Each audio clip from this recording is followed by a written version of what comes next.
পরমারাধ্য মহাপুরুষ মহারাজের স্মৃতিকথা। স্বামী কৈলাসানন্দ। শিবে যস্য পরা ভক্তি ত্যাগেপি রতিরুত্তমা, অহেতুক কৃপা সিন্ধুং শিবানন্দং নমাম্যহম। যতদূর মনে হয় আজ থেকে প্রায় ৪৭ বৎসর পূর্বে আমার পরমারাধ্য মহাপুরুষ মহারাজের শ্রীচরণ দর্শন লাভ হয়। ১৯১৯ সনের পূজার ছুটিতে একদিন অপরাহ্নে প্রায় ৩:৩০টার সময় মঠের একজন প্রবীণ সন্ন্যাসীর আনুকূল্যে আমি মহাপুরুষ মহারাজের শ্রীচরণ সমীপে উপস্থিত হই। প্রথম দর্শনেই প্রাণে খুব আনন্দ পেলাম, খুব ভালো লাগলো। কথাবার্তা একটু আধটু হলো, কিন্তু তাঁর শ্রীমূর্তি দর্শন, সরল অথচ করুণা ও গাম্ভীর্যপূর্ণ কথাবার্তা শ্রবণ এবং পারিপার্শ্বিক অবস্থা নিরীক্ষণ করে মনে এত আনন্দ পেলাম যে তা এখন জীবনে চিরসঞ্চিত আনন্দের একটি উৎস হয়ে আছে। তিনি বসেছিলেন তার ঘরের উত্তর পূর্ব কোণে একখানা চেয়ারে, ডান দিকে ছাদ, বেশ রোদ সেখানে, এবং ঘরটি জানালা দরজা বন্ধ থাকলেও সূর্যকিরণে কতকটা উদ্ভাসিত। কতক্ষণ কথাবার্তার পর আমি পূজ্যপাদ মহারাজকে বললাম, আজ রাত্রে আমি এখানে থাকব। তিনি বললেন, পরিচয়পত্র কিছু আছে? এখানে কেমন করে থাকবে? আমি বললাম, পরিচয়পত্র নেই, তবে তার প্রয়োজন আছে তাও জানতাম না।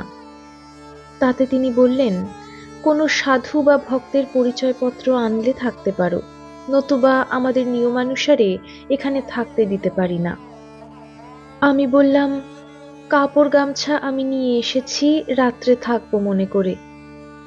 তিনি উত্তরে বললেন, কাপড় গামছা আনলেই কি থাকা যায়? পরিচয়পত্র ছাড়া এখানে কাউকে থাকতে দেওয়া হয় না। সন্ধ্যার সময় কেমন করে কলকাতা ফিরে যাই, এখানকার তো এই নিয়ম কানুন। এভাবে সামান্য জল্পনা কল্পনা করতে করতে পূজ্যপাদ মহারাজকে প্রণাম করে মঠ থেকে সেই সন্ধ্যার প্রাক্কালে বিদায় নিলাম। মনে কিন্তু একটি কথা ভেবে খুশি হলাম, তা এই, যা হোক আমাদের দেশে এমন একটি ভারতীয় সাধু প্রতিষ্ঠান আছে যাদের নিয়ম কানুন ভালো এবং ওই নিয়মগুলি কার্যত অনুসরণ করা হয়। এই অভিজ্ঞতা এখানে আজ অসময়ে থাকতে না দিলেও ভুলব না, বরং শ্রদ্ধার সঙ্গে আমি সর্বদা মনে রাখব। এ কথা স্বীকার্য যে এই অভিজ্ঞতা আমার ক্ষুদ্র জীবনে পরে বিশেষ কার্যকরী ও সহায়ক হয়েছে। আবার প্রায় ৩ বৎসর পরে যুগাবতার শ্রী শ্রী রামকৃষ্ণ জগজ্জননী পরমারাধ্যা শ্রী শ্রী মাতা ঠাকুরানী পূজ্যপাদ স্বামীজির বিষয়ে জেনেছিলাম এবং পূজ্যপাদ রাজা মহারাজ ও শ্রী শ্রী ঠাকুরের আর কয়েকজন সন্ন্যাসী শিষ্যের পদধূলি গ্রহণ, দর্শন, একটু কথাবার্তা শ্রবণ এবং তাদের পবিত্র সান্নিধ্য লাভ কতকটা করেছিলাম, এবং শ্রীরামকৃষ্ণ মঠ মিশনের কয়েকটি কেন্দ্র এবং কয়েকজন শ্রদ্ধেয় সাধু সন্ন্যাসী ও ভক্তের সঙ্গে পরিচিত হয়ে তাদের আদর যত্ন, ভালোবাসা ও সদয় ব্যবহার আমাকে যথেষ্ট আকৃষ্ট করেছিল। তখন ১৯২২ সনের ফেব্রুয়ারি মাসের প্রারম্ভে ঢাকা শ্রী রামকৃষ্ণ মঠ ও মিশনের অধ্যক্ষ মহারাজের ইচ্ছানুযায়ী আর একজন বিশিষ্ট ভক্ত সহ আমি বেলুড় মঠে যাই। পরম পূজনীয় রাজা মহারাজ, পূজ্যপাদ মহাপুরুষ মহারাজ এবং আমেরিকা হতে প্রত্যাগত পূজনীয় স্বামী অভেদানন্দ মহারাজকে ঢাকা আশ্রমে তথা পূর্ববঙ্গে আনার চেষ্টা করতে। রাজা মহারাজ আসতে রাজি হলেন না। মহাপুরুষ মহারাজ ও কালী মহারাজকে নিয়ে আমরা কয়েকদিন পরেই ঢাকা এলাম। আসবার সময় একটি ক্ষুদ্র কিন্তু স্মরণীয় ঘটনা হয়। পূজনীয় মহারাজদের জন্য আমরা ট্রেনে ২য় শ্রেণী ও স্টিমারে ১ম শ্রেণীর টিকিট কিনেছিলাম। তখনকার ২য় শ্রেণীতে বেশ ভালো বন্দোবস্ত ছিল। মহারাজদের যত্ন করে বসিয়ে আমরা নিজেদের জন্য ৩য় শ্রেণীর গাড়িতে রাত্রি যাপনের জন্য একটু বসবার স্থান করে সেখানে বসে আছি। মনে মনে ভাবছি যে পূজনীয় মহারাজদের কোনো প্রয়োজনাদি আছে কিনা তা একবার কি দেখে আসা উচিত নয়? আবার ভয় হলো, একবার কামরা ছেড়ে গেলে কি আর এখানে বসবার জায়গা পাওয়া যাবে? তবু এত বড় বৃদ্ধ সাধু মহারাজ দ্বয়ের গাড়ি ছাড়বার পূর্বে একবার একটু খোঁজ করে আসা উচিত। এরূপ ভাবছি, ঠিক তখন দেখি আমাদের তৃতীয় শ্রেণীর কামরার দরজায় পূজ্যপাদ ও মহাপুরুষ মহারাজ এসে হাজির। তিনি সহাস্য বদনে স্নেহ মধুর স্বরে জিজ্ঞেস করছেন, কি হে, তোমরা বসবার জায়গা পেয়েছো তো? আমি তাকে দেখে বিস্মিত, অনুতপ্ত ও দুঃখিত হয়ে তাড়াতাড়ি প্ল্যাটফর্মে নেমে বললাম, মহারাজ আপনি কেন এলেন? এবং মনে মনে বড়ই অপ্রস্তুত হলাম। কি আর করব, পূজনীয় মহারাজের সঙ্গে তার কামরায় আবার গেলাম। সেখানে কিছুক্ষণ থেকে গাড়ি ছাড়বার কয়েক মিনিট পূর্বে নিজেদের কামরায় এলাম। ঘটনাটি বড় নয়, কিন্তু অবিস্মরণীয়। সেই থেকে যখনই কোনো স্টেশনের প্ল্যাটফর্ম দেখি তখন তা মনে হয়ে নিজেকে অনুতপ্ত মনে করতাম। পূজনীয় মহারাজদের সঙ্গে তাদের দুজন সন্ন্যাসী সেবক এবং আমরা দুজন, মোট 4 জন ছিলাম।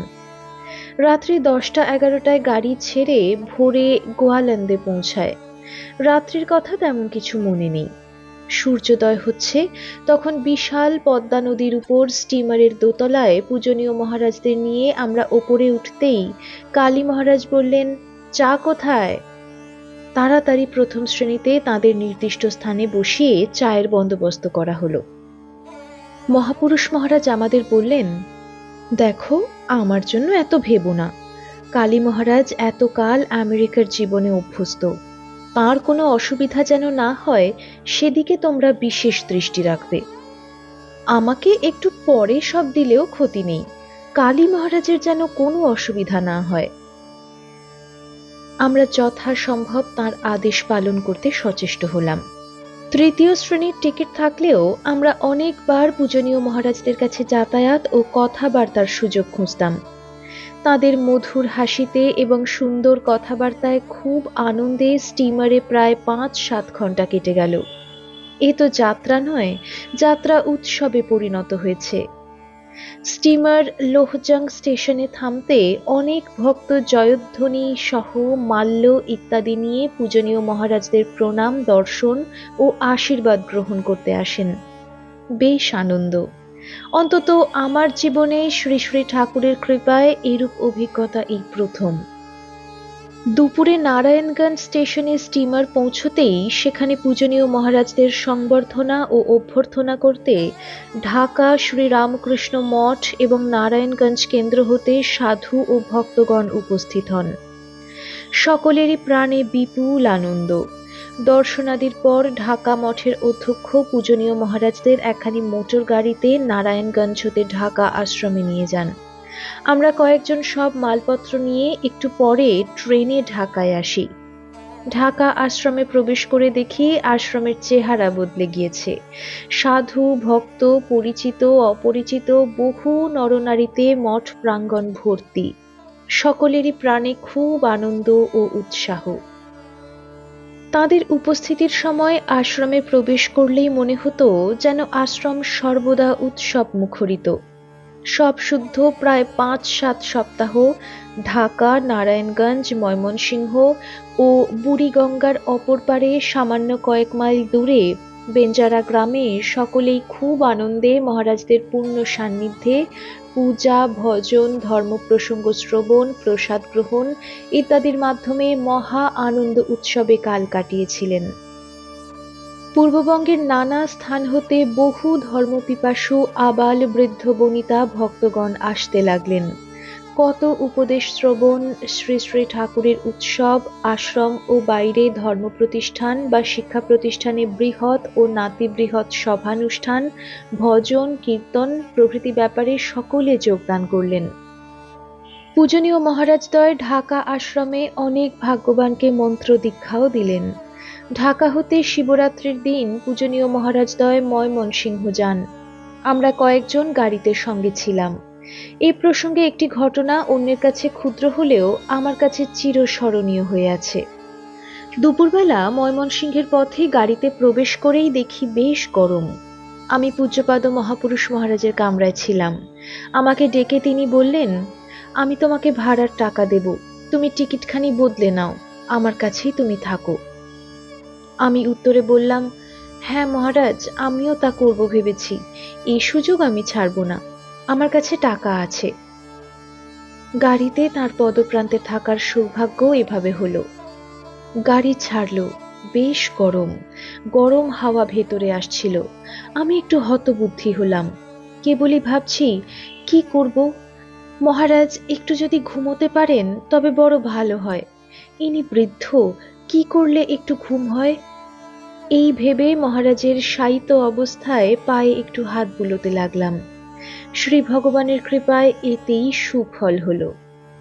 কয়েক মিনিট ঐরূপ করতেই তিনি ঘুমিয়ে পড়লেন এবং প্রায় সমস্ত পথই গাড়িতে ঘুমোলেন।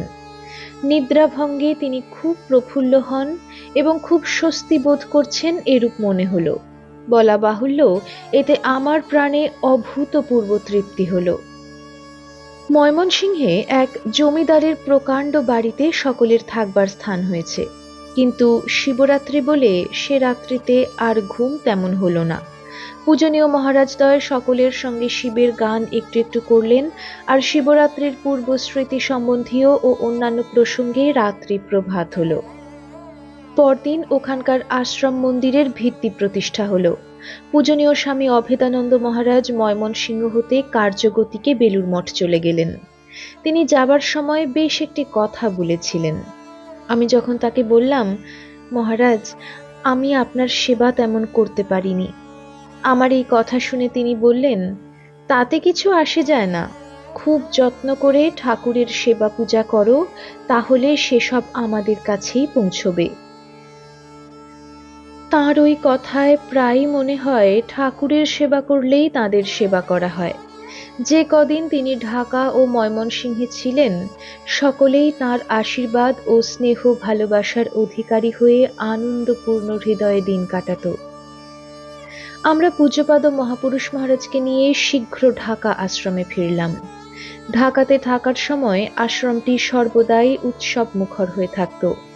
সকলেই কত গান, ভজন, সৎকথা, আশীর্বাদ লাভ ও বহু সাধু ভক্তের আগমনে দিনরাত আনন্দে কাটাত। আবার বহু দীক্ষা প্রার্থীর আকাঙ্ক্ষাও তখন পূর্ণ হয়। কত নরনারীর জীবনের গতি চিরকালের জন্য পরিবর্তিত হয়। পরিচিত ও অপরিচিত বহু লোক সেখানে আসতেন। প্রায়ই শ্রী শ্রী ঠাকুর, শ্রী শ্রী মা ও স্বামীজির প্রসঙ্গ চলত। আর প্রায় প্রতিদিন আশ্রমে ও বাইরে দিয়াতাং নিয়াতাং ভুজ্যাতাম প্রসাদ বিতরণের ঘটা বেশ ছিল। নানা প্রকারের আহার্য পূজনীয় মহারাজদের জন্য নানা স্থান হতে ভক্তগণ নিয়ে আসতেন এবং মহারাজদের কত আশীর্বাদ ও ভালোবাসা পেয়ে কৃতার্থ হতেন। ঢাকা মঠের পুষ্করিণী প্রতিষ্ঠা কার্য মহাপুরুষ মহারাজ নিজে উপস্থিত থেকে সব করালেন। তিনি বলেছিলেন, শ্রী শ্রী ঠাকুর কিছু ভাঙতে আসেননি। শাস্ত্রে যেমন বিধি আছে তেমনি বাস্তুপূজা প্রভৃতি ভালো পুরুতা নিয়ে সব করাও, আর আমাদের ঠাকুরের পূজাও সেখানে হবে। ওসব ব্যাপারে তার এতটা আগ্রহ দেখে সকলে পরম তৃপ্তি লাভ করলেন। পুকুরের জল এনে দেয়া হলে তিনি তা অতি যত্ন সহকারে নিয়ে বললেন, দেখেছ কেমন চমৎকার জল, যেন ডাবের জল। ওই সকল উৎসাহ বাণী শুনে মঠের সাধু ও ভক্তগণ, বিশেষত যারা পুষ্করিণী খনন ও প্রতিষ্ঠার জন্য অর্থ সাহায্য ও কঠোর পরিশ্রম করেছিলেন, তাদের প্রাণে বিপুল আনন্দ হলো। ছোট বড় সব ব্যাপারে পূজ্যপাদ মহাপুরুষ মহারাজের শুধু আশীর্বাদ নয়, তার হৃদয়বত্তার স্পর্শ পেয়ে আমরা মনে মনে ভাবতাম যেন তার অবস্থানকালে এক অপার্থিব অমর ধামে বাস করছি। জপ ধ্যান পূজা পাঠ ভুলে সর্বদা সকলের ইচ্ছা হতো তাঁর শ্রীচরণ প্রান্তে বসে ওই মধুর অপার্থিব হাসি আর তাঁর অমৃতময়ী কথা দিন রাত সম্ভোগ করি। তিনি তা বেশ বুঝতেন এবং আমাদের আনন্দ দিতে কৃপণতা করতেন না। ভাবুকতা বা ইমোশন বলে সবই উড়িয়ে দেওয়া যায় বটে, কিন্তু এসব ভাবুকতার অতীত অনেক ঊর্ধ্বে অবস্থিত এক অজ্ঞাত রাজ্যের জিনিস। তাই অনেকেই তা এখনো পরম আদরের হৃদয়ের মণিকোঠায় সংরক্ষণ করে ওই অমৃত আস্বাদনে সচেষ্ট আছেন। মাঝে মাঝে তিনি ছোট ছোট ছেলে মেয়েদের সঙ্গে কত হাসি ঠাট্টা করতেন। এসব কথায় মনে পড়ে শ্রী শ্রী ঠাকুরেরই কথা, মা, আমি শুটকো সাধু হব না। প্রকৃত জগতের সব কথা ভুলে গিয়ে মনে হতো যে আমরা পূজ্যপাদ মহাপুরুষ মহারাজকে নিয়ে যেন সশরীরে স্বর্গবাস করছি। এ সময়ে আমরা কেউ কেউ মহাপুরুষটির দিব্য সঙ্গ লাভ করা শুধু নয়, তার একটু আধটু সেবা করবারও সুযোগ পেয়েছি। সকলেই তাঁর নির্মাণমোহ শ্রীমূর্তির প্রতি কেমন একটা অনৈসর্গিক আকর্ষণ অনুভব করতাম, যার ফলে আমাদের ভবিষ্যৎ জীবনের আদর্শ ও কর্মপদ্ধতি পরিবর্তিত হয়ে গেল। তিনি যখন ভগবত কথা, সাধন ভজন অথবা নিজ পূর্ব জীবনের কথা বলতেন, তখন আমরা সকলেই মুগ্ধ হয়ে প্রত্যেকটি শব্দ আয়ত্ত করবার চেষ্টা করতাম। তার গলার স্বর খুবই মিষ্টি ছিল। গানের সময় মায়া, তবলা প্রভৃতি বাজাতে তার বেশ উৎসাহ দেখা যেত। তিনি যখন কথাবার্তা বলতেন বা অস্ফুট স্বরে কোনো গান গাইতেন, তা আমরা স্থির হয়ে শুনতাম। সাধু, ব্রহ্মচারী, গৃহী সকলেই কিভাবে জীবনযাপন করবে সব কথা তিনি প্রাঞ্জলভাবে সকলকে বুঝিয়ে বলতেন। ভক্তদের আন্তরিকতায় তুষ্ট হয়ে শুধু তাদের মন্ত্র দীক্ষা দেওয়া নয়, দৈনিক নিত্য নৈমিত্তিক জীবন তারা কিভাবে যাপন করবে তাও অতি সুন্দরভাবে বলতেন। অবশ্য তার ব্যবহারিক জীবনটিই ছিল সব উপদেশের জীবন্ত ভাষ্য স্বরূপ। তার আন্তরিক ইচ্ছা ছিল ঢাকা আশ্রমটি খুবই জেঁকে ওঠে আর ভক্তগণ কৃতকৃতার্থ হয়ে যায়। মহাপুরুষটি ছিলেন শ্রী শ্রী ঠাকুরের হাতের যন্ত্রস্বরূপ। তাই ঠাকুর ওই যন্ত্রটি দ্বারা অনেকের প্রকৃত আধ্যাত্মিক কল্যাণ সাধন করলেন। জাগতিক ও আধ্যাত্মিক সব ব্যাপারে যাতে সকলে উন্নত হতে পারে, তাতেই ছিল তার বিশেষ আগ্রহ। কথামৃত বা লীলা প্রসঙ্গ পাঠে বা আশ্রম হতে কিছু দূরে বুড়িগঙ্গা নদীর কাছে ফরাসগঞ্জ গৌরাবাসে সাপ্তাহিক অধিবেশনে ভক্তদের ক্ষুদ্র বৃহৎ বাসগৃহে সব স্থানে গিয়ে তাঁদের ধর্মজীবন সুপ্রতিষ্ঠিত করতে কখনো তিনি কুণ্ঠা বোধ করতেন না। ভক্তগণ বরং তাকে নিজ বাসস্থানে নিয়ে যেতে ভয় পেতেন। বেশ আনন্দে দিনগুলি কাটছিল। হঠাৎ কলকাতা থেকে সংবাদ এলো যে পরমারাধ্য স্বামী ব্রহ্মানন্দজি মহারাজ বিশেষ অসুস্থ। নিত্য নিয়মিতভাবে রাজা মহারাজের সংবাদ আসত। মহাপুরুষ মহারাজ প্রথম দিকে বলতেন, মহারাজ ভালো হয়ে যাবেন, অনেক কাজ বাকি আছে। মহারাজ এখন কোথায় যাবেন? মহারাজকে শ্রী শ্রী ঠাকুর জগতের কল্যাণের জন্য আরো কিছুকাল সুস্থ শরীরে রাখবেন। কিন্তু একদিন রাত্রে এক ভক্তের বাড়ি হতে ফিরবার সময় তিনি আমাদের বললেন, দেখো মহারাজের অসুখ আর আমি এখানে রয়েছি, সে কি? সব ব্যবস্থা করো, আমি কাল মঠে রওনা হব। তার আদেশ অনুসারে সব বন্দোবস্ত করা হলো। কলকাতা থেকেও তার ফিরবার জন্য চিঠি আসছিল। সুখ স্বপ্ন ভেঙে গেল। পরদিন তিনি মঠে রওনা হলেন। সকলের প্রাণে বিষাদের ছায়া। আপনি চলে যাচ্ছেন, আমরা কেমন করে থাকব? এই প্রশ্ন করা হলে তিনি বললেন, কেন, এই যেভাবে আমার সঙ্গে কাটিয়েছ সেভাবে থাকবে। আমরা ভাবলাম, তাও কি কখনো সম্ভব? এখনো সেই বিদায় গ্রহণের ছবি মনে পড়ে। নারায়ণগঞ্জ শীতললক্ষা নদীর উপর মেল স্টিমার, আমরা সব জেটিতে দাঁড়িয়ে। পূজ্যপাদ মহাপুরুষ মহারাজের সৌম্য মূর্তি দয়া, স্নেহ, প্রীতি, প্রেম ও ভালোবাসায় পূর্ণ।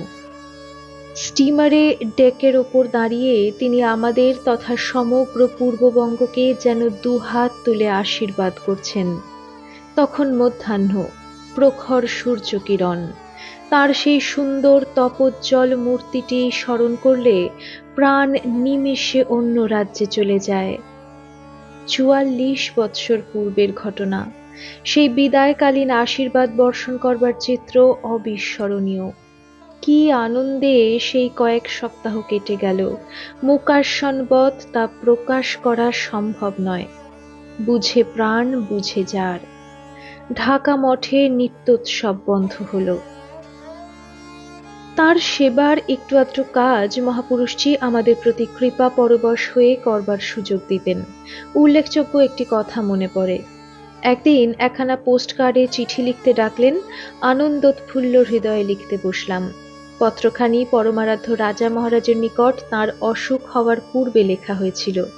লিখতে আরম্ভ করেই আমি বললাম, পূজনীয় মহারাজের কাছে পত্র দিবেন, তা কি আমি লিখতে পারি?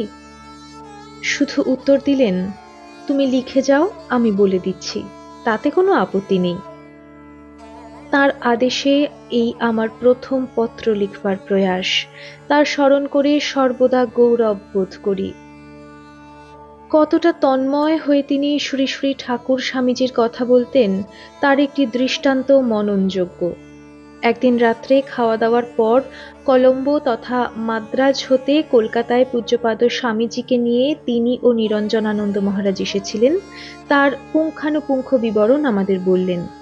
বলতে বলতে অনেক রাত্রি হয়েছে, প্রায় 12:30 বাজবার উপক্রম। শ্রোতাদের সংখ্যাও কম। আমি ক্লান্ত অবস্থায় একটু নিদ্রালু হয়েছি। তিনি জিজ্ঞাসা করলেন, কটা বেজেছে? জবাব শুনে তিনি বললেন, তোমারও ঘুম পেয়েছে? আচ্ছা যাও ঘুমোগে। আমি আর ঘুমোবো না, ঘুম হয়ে গেছে। স্বামীজির কথা, এর কি আর শেষ আছে? তাঁর কথা মনে হলে ঘুম টুম সব পালায়। আজ আর ঘুম হবে না। আজ শিব গুণগান করে আমি ধন্য হয়ে গেছি।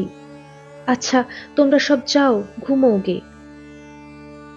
কথা শুনে এবং তার ভাব বিহ্বল অবস্থা দেখে আমাদের মন অন্তত কিছুক্ষণের জন্য অন্য রাজ্যে চলে গিয়েছিল, তা ভুলবার নয়।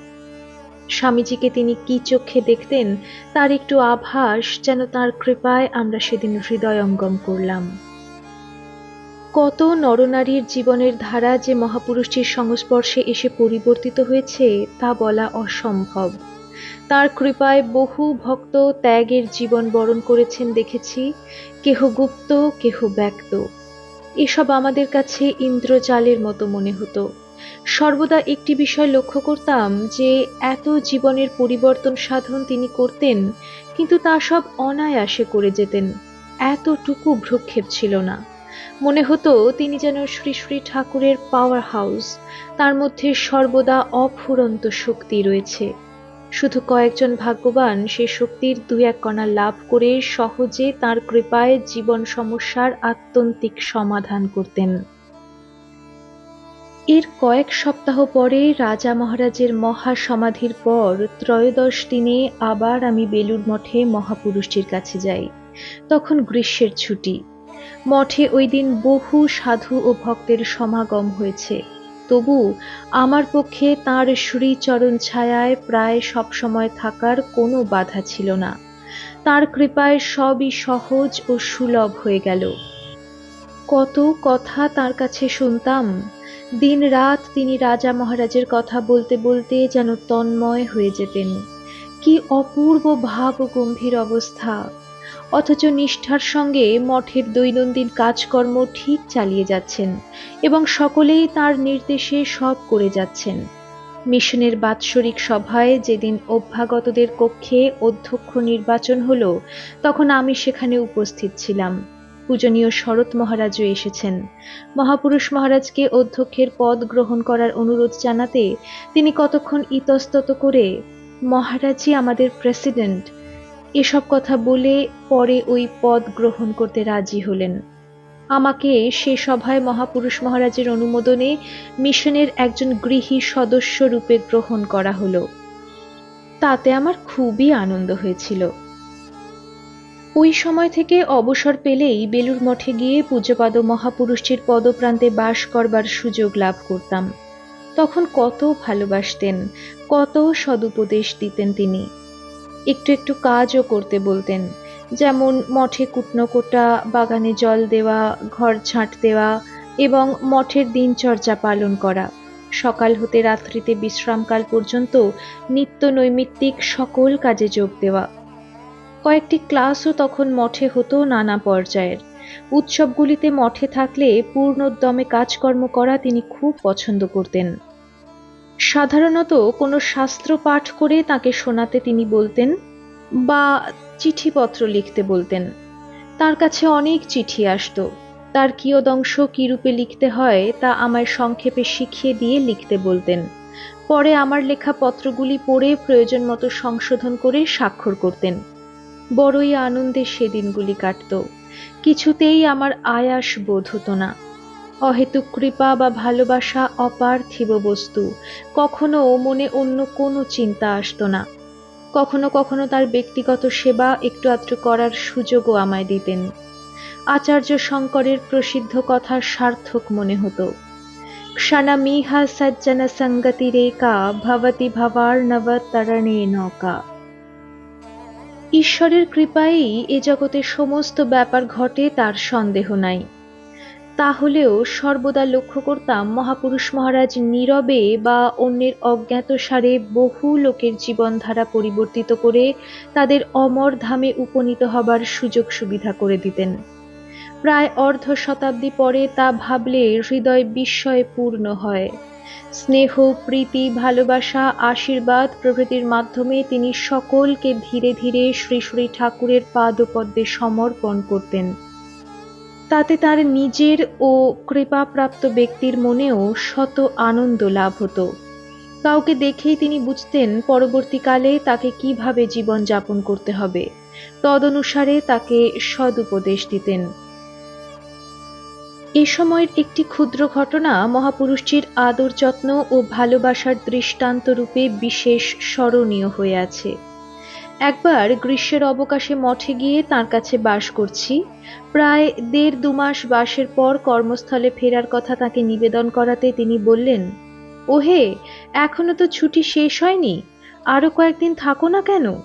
চাকরির জন্য এত মায়া কেন? আরো কয়েকদিন থাকো। উত্তরে বললাম, না মহারাজ, এখন চলে যাই, আর থাকতে পারবো না, পড়াশোনাও তো কিছু করতে হবে। তিনি থাকতে বললেন, আমি তাতে রাজি হলাম না।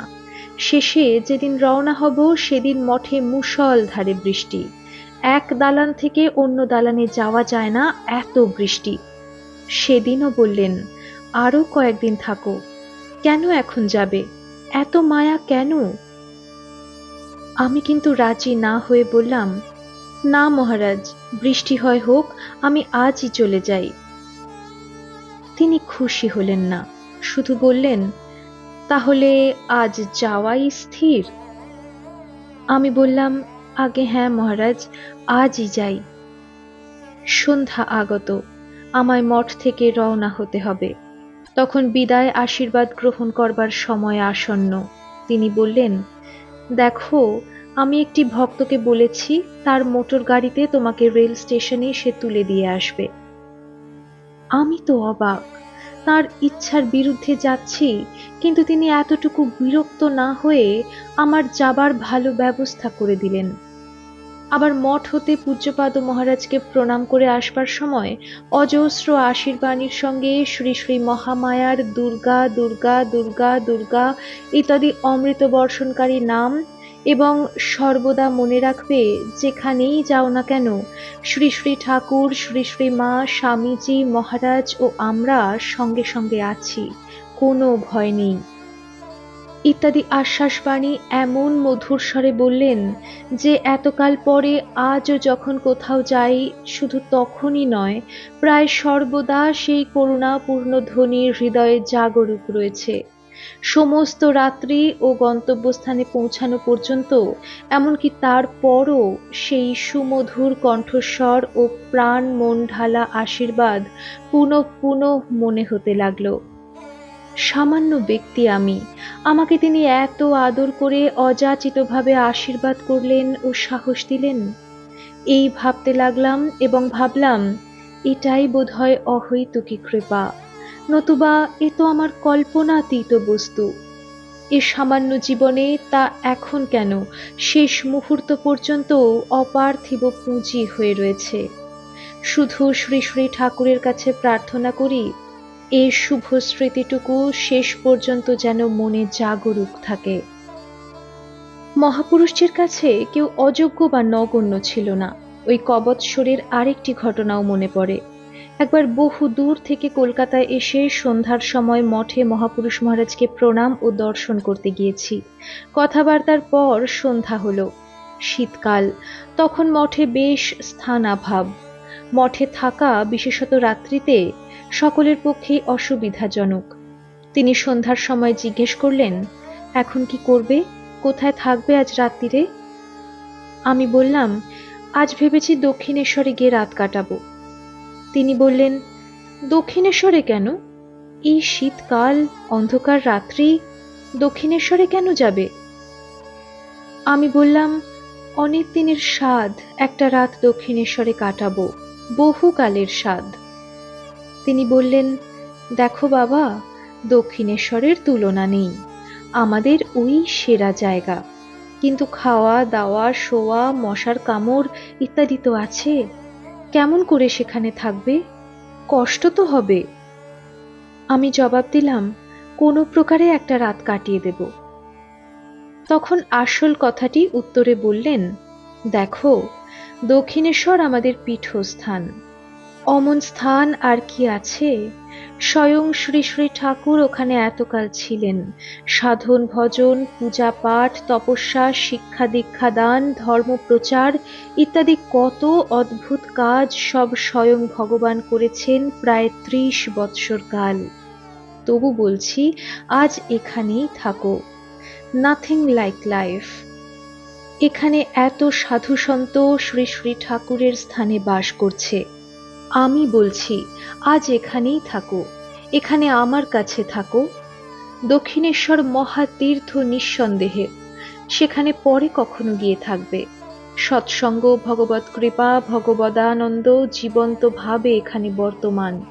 এই মঠ অতুলনীয় স্থান, আজ এখানে থাকো, অন্যত্র যাবার দরকার নেই। আমি যখন বললাম, মঠে তো জায়গা নেই, কোথায় থাকবো? তিনি উত্তরে বললেন, কেন, এই ঘরের মেঝেতে শোবে, ওই আলনায় কম্বল আছে, একখানি কম্বল দেব, তাতে কোনো কষ্ট হবে না। আমারও যেন ক্ষণকালের জন্য চোখ ফুটল। আর কোনো বাক্য স্ফূর্তি না করে সে ঘরে ওই রাত্রে পূজ্যপাদ মহারাজের পদতলে কাটাতে আনন্দ ও বিস্ময়ে রাজি হলাম। এতটা তো কখনো আশা করিনি। ওই রাত্রিটি আমার জীবনের একটি স্মরণীয় রাত্রি। সমস্ত জীবন তা ভেবে কত সৌভাগ্য ও মহাপুরুষটির অপার করুণার কথা মনে পড়ে। শীত বেশ মন্দ নয়। শেষ রাত্রে তিনি উঠে একটি ছোট্ট মোমবাতি জ্বালিয়ে কুশল প্রশ্নাদি করে হাত মুখ ধোবার পর, তুমি এখানেই থাকো, একটু নাম করো, আমি এখন ঠাকুর ঘরে যাচ্ছি বলে শ্রী শ্রী ঠাকুর মন্দিরে চলে গেলেন। আমিও তার আদেশ মতো ভগবানের নাম জপ করতে লাগলাম। সাধুসঙ্গ কি বস্তু তা তিনি চোখে আঙুল দিয়ে দেখিয়ে দিলেন। ওই পবিত্র বাসগৃহে বাস, অথচ কয়েক বৎসর পূর্বে তিনিই আমাকে পরিচয়পত্র আনিনি বলে মঠে রাত্রি বাস করতে দেননি। আর আজ কত দয়া! পূজ্যপাদ মহাপুরুষটির কৃপায় কয়েক বৎসর তাঁর শ্রীচরণ প্রান্তে থাকবার ও তাঁর সদুপদেশ পাবার সৌভাগ্য হয়েছিল। একবার কিছুকাল মঠে নানা কারণে যেতে পারিনি। তাতে তিনি লিখলেন, কেন এতদিন এখানে আসনি, শীঘ্র একবার আসবে। তখন আমিও সব দূরে ফেলে যেমন করেই হোক মঠে তাঁর শ্রীচরণ প্রান্তে উপস্থিত হতাম। একবার মঠে পৌঁছে নিচে উঠানে দাঁড়িয়েছি মাত্র, জানলার ফাঁক দিয়ে আমাকে দেখে বললেন, সে কি, দেখেছ বেচারার চেহারা কেমন হয়ে গেছে? পরে দেখা হতে বললেন, চলে এসো সব ছাইভস্য ছেড়ে, তুমি কি মারা যাবে? এখানে এসো, শরীর মন সব ভালো হয়ে যাবে। যখন দূরে থাকতাম তখন তিনি কৃপা করে পত্রে কত সুন্দর সুন্দর কথা লিখতেন, সর্বদাই পত্রযোগে আমার খবর নিতেন। ওইভাবে যাতে পথভ্রষ্ট না হই সেদিকে প্রখর দৃষ্টি রাখতেন। পত্র লিখতে বিলম্ব হলে আমার উপর অভিমান হয়েছে, আমি বৃদ্ধ, সবসময় পত্র লিখতে পারি না, কিন্তু সর্বদা তোমাদের কথা মনে করি, কেমন আছো, কুশল সংবাদ দিয়ে সুখী করবে ইত্যাদি লিখতেন। ধীরে ধীরে মহাপুরুষজি 1929-এর পূর্বেই আমাকে কৃপা করে পবিত্র রামকৃষ্ণ সংঘে যোগদান করতে আদেশ দিলেন। আমার কাছে তা দুর্লভ বস্তু। শ্রী ভগবানের ইচ্ছায় সবই সম্ভব। 1929-এ কল্পনা বাস্তবে পরিণত হলো। তার পদপ্রান্তে এসে বেলুড় মঠে নূতন জীবন যাপন করবার সুযোগ তিনি আমাকে দিলেন। তার কৃপা এক অপার্থিব বস্তু। আমার ক্ষুদ্র জীবনে সাধুদের যা কাম্য, তার কিছুই ধীরে ধীরে তার কৃপায় অপ্রাপ্য রইল না। সংঘভুক্ত হওয়া, সন্ন্যাস ও নাম নির্বাচন পর্যন্ত নিজেই সব করলেন, এবং মঠেই তার কাছে থাকার সুযোগও তিনি কৃপাপূর্বক করে দিলেন। তার শরীর তখন ভালো নয়, তবুও আমাকে তার অপার দয়া ও স্নেহ ভালোবাসা থেকে কখনো বঞ্চিত করেননি। অসুস্থতার মধ্যেও কত আনন্দ ও রঙ্গরসের মাধ্যমে আমাদের মন সর্বদা এক উচ্চ স্তরে উন্নীত করে রাখতেন। সন্ন্যাস নেবার পরে কখনো সম্বোধন করতেন ওং নমো নারায়ণায় বলে, কখনো গীতা, উপনিষদ, ভগবত, চণ্ডী প্রভৃতি শাস্ত্রগ্রন্থ হতে উত্তম শ্লোক বা বাক্য সকল উদ্ধৃত করে আলোচনা করতেন। অন্যত্র যাবার সময় বিদায় ও আশীর্বাদ গ্রহণ করতে এলে হেসে কখনো বলতেন, When shall we meet again? In thunder, hailstorm or in rain? প্রাতঃকালে প্রণাম করতে গেলে কখনো বলতেন, good morning, how are you? অথবা বলতেন, কুশালাংতে? ইত্যাদি প্রশ্ন করে দু একটি কথা বলতেন অথবা স্নেহাশিসপূর্ণ দৃষ্টি দিতেন। তাতেই মন প্রাণ অনেকক্ষণ উৎফুল্ল হয়ে থাকত। সাধন ভজন সম্বন্ধে অনেক কথা বলতেন, যাতে সকলেই অন্তরে অনুভব করত নূতন প্রেরণা। মঠের যাবতীয় কাজকর্ম ও ব্যক্তিগত কর্তব্য সম্পাদন সম্বন্ধে সকলকে সজাগ করে দিতেন। কখনো কাজগুলি যেভাবে সুসম্পন্ন হয় তেমনই দিক দর্শন করিয়ে দিতেন। সমগ্র মঠে ও বাইরের কেন্দ্রগুলিতে মনে হতো যেন একটি অনুকূল আবহাওয়ার সৃষ্টি হয়েছে। চিঠিপত্র দ্বারা তিনি সর্বদা দূরে স্থিত সাধু, কর্মী ও ভক্তদিগকে ঠিক পথে চলবার এবং সর্বদা শ্রী শ্রী ঠাকুরকে জীবনের ধ্রুবতারা করে তাদের কাজকর্ম, সাধন ভজন এবং ব্যক্তিগত ও সমষ্টিগত জীবন যাতে সুনিয়ন্ত্রিত হয়ে গন্তব্যস্থলে নির্বিঘ্নে বিনা ক্লেশে তাঁরা পৌঁছতে পারেন, তেমন ব্যবস্থা করে দিতেন। সকলেই তার পবিত্র ও করুণাপূর্ণ হৃদয়ের স্পর্শ পেয়ে যেন পুনরুজ্জীবিত হতেন। এভাবে মঠে ও বাইরে, দেশে ও সুদূর বিদেশে তাঁর প্রাণস্পর্শী স্নেহাশীর্বাদ বা চিঠিপত্রাদি পেয়ে সকলেই পরম তৃপ্তি লাভ করতেন। কখনো তাঁর লিখিত পত্রের একটি বাক্যে তাদের নিজ নিজ জীবনের সমস্যার সমাধান হয়ে যেত। বড়ই আশ্চর্যের বিষয়, অসাধারণ মহাপুরুষদের বাক্যকে কর্ম অনুসরণ করে, ঠিক তার বিপরীত দেখা যায় সাধারণ লোকের জীবনে, অর্থাৎ কর্মকে বাক্য অনুসরণ করে। পূজ্যপাদ মহাপুরুষজির সিদ্ধ বাক অবস্থা অনেকবার লক্ষ্য করেছি। যেমন করেই হোক, যা তিনি বলতেন তা কালে সংঘটিত হতো। মহাপুরুষজির স্মৃতিকথাই এখন আমাদের সম্বল।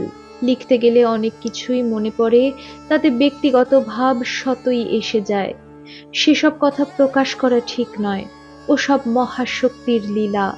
পূজ্যপাদ মহাপুরুষ মহারাজের কথা ভাবলে শ্রী শ্রী চণ্ডীর শ্লোকটি মনে হয়, ইয়া দেবী সর্বভূতেষু দয়ারূপেণ সংস্থিতা, নমস্তস্যাই নমস্তস্যাই নমস্তস্যাই নমো নমঃ। তাই পূজ্যপাদ স্বামীজি মহারাজ যেমন বলতেন, বোঝে প্রাণ বোঝে যার। স্মৃতিকথা লিখতে বা অনুধ্যান করতে গেলে এই কথাটি বারবার স্মরণ হয়। তা স্মরণ করে এবং দোষ ত্রুটির জন্য মহাপুরুষ মহারাজের শ্রীপদে ক্ষমা প্রার্থনা করে এখানে ওই কথার পরিসমাপ্তি করছি। ওম শান্তি শান্তি শান্তি।